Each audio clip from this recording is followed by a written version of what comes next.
گیا تو وہ لڑنے لگے، جس پر میں نے قسم کھا لی کہ میں مسجد میں نہیں آؤں گا، تو میرے لیے کیا حکم ہے؟ جواب: آپ نے غلطی کی جو ایسی قسم کھا لی، آپ مسجد میں جائیں، پھر اپنی قسم کا کفارہ ادا کریں۔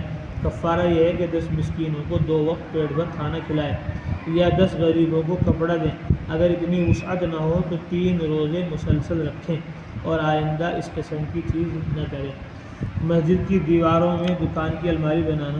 ایک مسجد لب سڑک ہے جس کا فرش قد آدم سے بھی 2 فٹ زیادہ اونچا ہے۔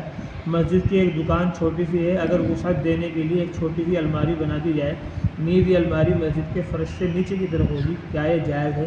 جواب: جو جگہ شرعاً مسجد ہوتی ہے وہ نیچے اوپر سب مسجد ہوتی ہے۔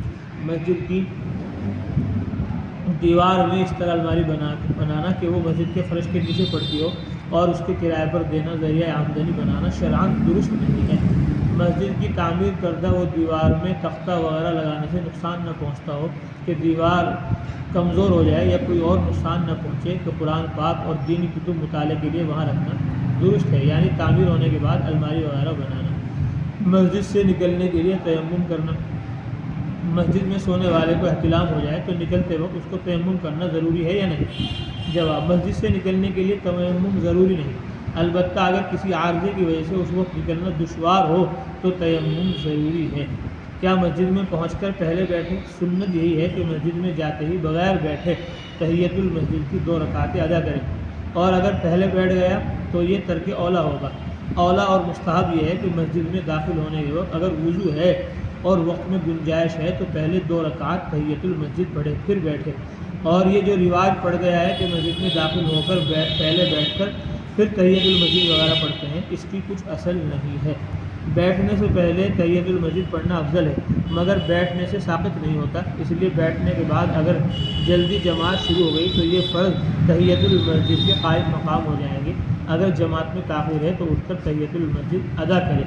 سنن و نوافل پڑھنے کے لیے گھر افضل ہے، لیکن اگر راستے میں یا گھر میں یہ خوف ہو کہ دل پریشان ہو جائے گا اور خشوع حاصل نہیں ہوگا یا تکلم بکلام غیر ضروری کی وجہ سے نقصان ثواب میں ہوگا، تو ایسی صورت میں مسجد میں پڑھنا افضل ہے، اس لیے کہ زیادہ تر لحاظ خشوع و خضوع کا ہے۔ جس جگہ یہ حاصل ہو وہ افضل ہے۔ مسجد کی فضیلت اندر و باہر، صحن و دالان وغیرہ سب برابر ہے۔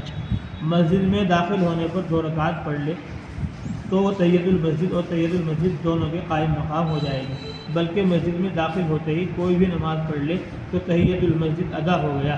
اسی طرح وضو کی تری خشک ہونے سے قبل کوئی بھی نماز پڑھ لے تو تحیۃ الوضو ادا ہو جائے گا۔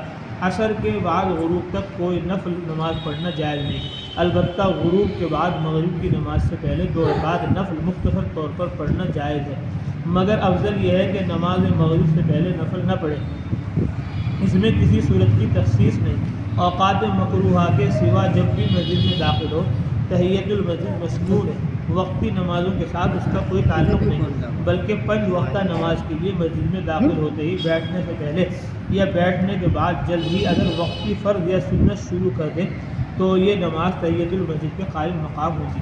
مستقل تحیۃ المسجد کا صرف اس صورت میں ہے جب بلا نیت نماز مسجد میں داخل ہو، البتہ اگر نماز کی نیت سے داخل ہوگا مگر جماعت میں تاخیر ہے اور سنتیں وغیرہ بھی جلد پڑھنے کا قصد نہیں تو تحیۃ المسجد مستقل پڑھے۔ وقت مکروہ نہ ہو تو مسجد میں پہنچ کر تحیۃ المسجد پڑھی جا سکتی ہے، جماعت شروع ہونے سے پہلے فراغت ہو سکتی ہے تو پڑھے، ورنہ چھوڑ دے۔ نیز مسجد میں باہر جانے والے کے لیے 1 مرتبہ 2 رکعت تحیۃ المسجد پڑھ لینا کافی ہے، ہر مرتبہ پڑھنے کی ضرورت نہیں۔ مسجد میں نماز جنازہ۔ مدینہ منورہ میں نماز جنازہ پڑھنے کی جگہ مسجد نبوی صلی اللہ علیہ وسلم کے متصل جانب شرقی میں تھی۔ مسجد 5 نمازوں کے لیے بنائی جاتی ہے، اس میں نماز جنازہ بلا عذر پڑھنا کراہیت سے خالی نہیں۔ اگر مسجد میں نماز جنازہ بلا کراہیت کے جائز ہوتی تو حضور اقدس صلی اللہ علیہ وسلم اس کے لیے مستقل ایک جگہ نہ بنواتے بلکہ مسجد ہی کافی تھی، لیکن ایسا نہیں ہوا، بلکہ حضور اقدس صلی اللہ علیہ وسلم نے مسجد نبوی کی تعمیر ختم ہوتے ہی ایک مستقل جگہ نماز جنازہ پڑھنے کے لیے بنوائی۔ نماز جنازہ اگر مسجد میں ہو رہی ہو تو اصلاح کی خاطر جماعت سے علیحدگی اختیار کر لے تو بہتر ہے، باوجود مسئلہ بتانے کے